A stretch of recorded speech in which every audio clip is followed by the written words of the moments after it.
大家好，我是乐乐妈。给西红柿去皮还在用开水烫吗？今天给你分享3个西红柿去皮的小妙招，只需要短短2-3秒，西红柿自动破皮，操作非常简单。而且用这个方法给西红柿去皮，整个西红柿都非常完整。跟着我一起来看一下吧。西红柿也是一种不可多得的，既可以当做食材，也可以当做水果的食物。因为其富含维生素和矿物质，而且口味酸甜，多吃不胖，所以深受人们的青睐。西红柿去皮通常的方法就是西红柿打个十字滑刀，然后倒入开水浸泡10分钟。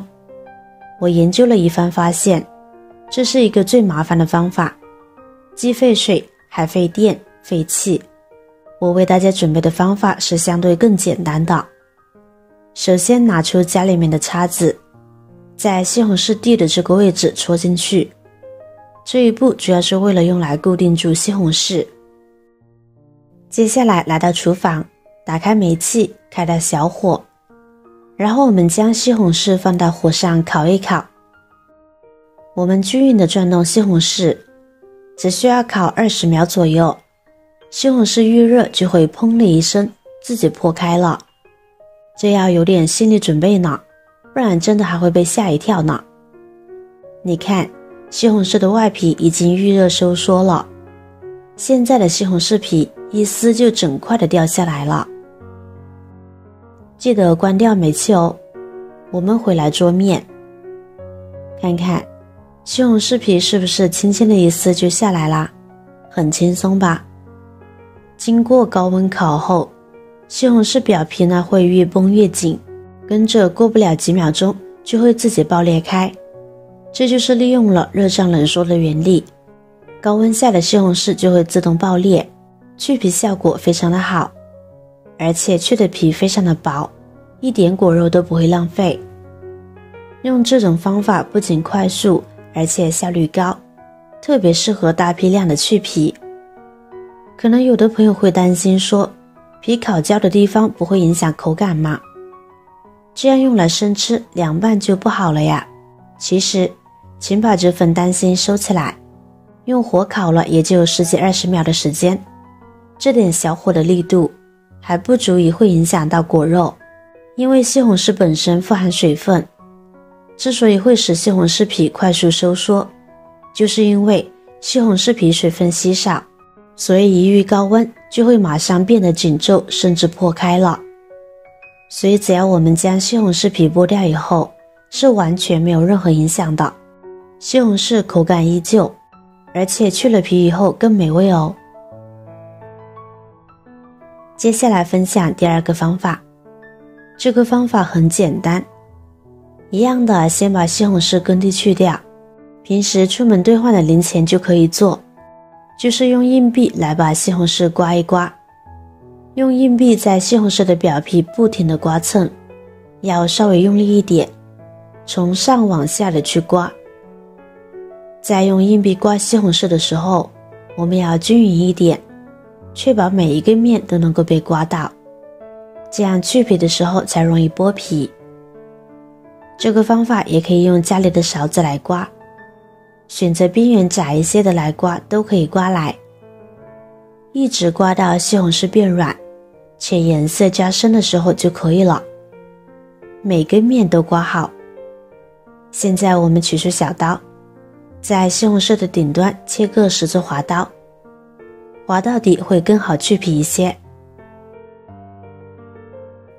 现在直接将外皮撕掉就可以啦，也是很轻松的就可以撕下来了。不过相对于前一种来说，速度相对较慢，感觉去皮也不是很干净。但用这个方法最大的好处就是西红柿的口感和味道一点也不受影响，不过方法就相对安全，更容易上手一些，孩子和老人也可以一起操作，有优点也有缺点，大家可以根据自己的喜好选择哦。接下来跟大家分享第3种方法，不需要借助任何的工具，我们的双手就可以。将西红柿拿在手上，用大拇指这样去搓西红柿的皮。就把西红柿表皮搓到可以轻易的起皱就可以啦。制作视频不易，您的每一个留言和每一个点赞、关注都是我前进的动力。如果觉得我的视频对您有帮助的话，请您给我点个赞吧，感谢您的支持。现在西红柿拿在手上就是软软的感觉。一样的方法，我们用刀切个十字滑刀。现在就可以直接去皮啦。哇，也是很轻松的，就可以把皮撕下来了。而且感觉撕下来的皮更薄呢。唯一的缺点就是有点费手指，其他没有任何问题，都是操作简单易上手。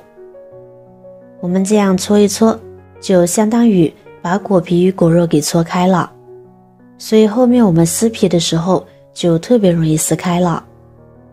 怎么样，是不是特别棒呢？今天分享的3个方法大家都学会了吗？3种方法您更喜欢哪一种呢？给我选择的话，我还是喜欢第一种，我觉得那是最不费事最好去皮的，感觉烤好了以后吹一吹都会掉。下面给大家分享一个传统的腌西红柿的方法。腌好的西红柿随吃随取，放1年都不坏哦。像现在情况特殊不能出门的时候，这个方法可是帮了我不少大忙呢。我们将西红柿切成小块，按照自己平时炒菜的习惯来切就行。夏天的西红柿相对比于其他季节来说，味道会更鲜甜。如果您也喜欢吃夏天的西红柿，那么这个方法您一定要学会。这里要注意，切的菜板呀、刀啊，不能有一点油哦。它就和腌咸菜是一样的，如果要长期存放，沾了油水就放不住了。接下来准备几个玻璃罐，放入蒸锅中，用开水蒸一蒸。这一步主要是给瓶子杀菌消毒。无菌的容器才能保证让西红柿存放得更久，不会变质。大概蒸5分钟就差不多了。关火将瓶子取出来，控干里边的水分，就可以用来装西红柿了。把西红柿直接装入瓶子里边就可以啦。传统腌制西红柿的方法是不用放任何调料的哦。这样做的好处就是后期取出来的时候可以任意烹饪，味道上不会有任何变化。这也是我们储存西红柿的意义。瓶子全部装满，再次放入蒸屉中，然后我们再把盖子扣上来。这一步主要是防止水蒸气滴入里边，这里瓶盖不要拧得太紧哦，避免蒸的时候温度过高产生气体，瓶顶爆裂。大火烧开，然后转中小火继续蒸30分钟。时间到了立马取出来，然后趁热把所有的瓶盖拧紧，注意做好防烫工作。现在的玻璃罐是非常烫手的，不要烫伤到自己，这样做出来的西红柿就可以保存1年都不会坏了。拧紧以后将它倒扣过来，大概半个小时左右，瓶子冷却过后就可以将它倒扣回来了。这时我们会发现瓶盖会略微的有些收缩回去，这是因为里边的空气变冷收缩的一个现象，就和我们外面买的罐头一样。用这个方法保存的西红柿相当于真空储存，直接放在阴凉通风处就可以啦。中途拿取的时候，只要不沾油水，放1年也不怕坏哦。冬天拿来炒菜或者是做汤都是不错的美食哦。以前没有冰箱的时候，老一辈人都是用这样的方法保存的。现在虽然有了冰箱，但还是会做一些放起来。即使超市1年4季都能够买到西红柿，但只有这个时候的西红柿是应季的，反季节的新鲜西红柿口感都没有这个的味道好，说不上来，就是没有这种的鲜甜味。好了，今天的视频内容就分享完了。今天分享的几种方法，大家都学会了吗？如果你也喜欢吃夏天的西红柿，一定要试试这个方法。如果我的视频对你有帮助的话，记得点赞、转发、分享哦。希望可以帮助到更多的朋友。点击我的视频头像，还可以观看更多的美食和生活技巧。每天也都会分享不同的精彩视频，别忘了关注我哟。感谢您的支持，我是乐乐妈，我们下个视频见。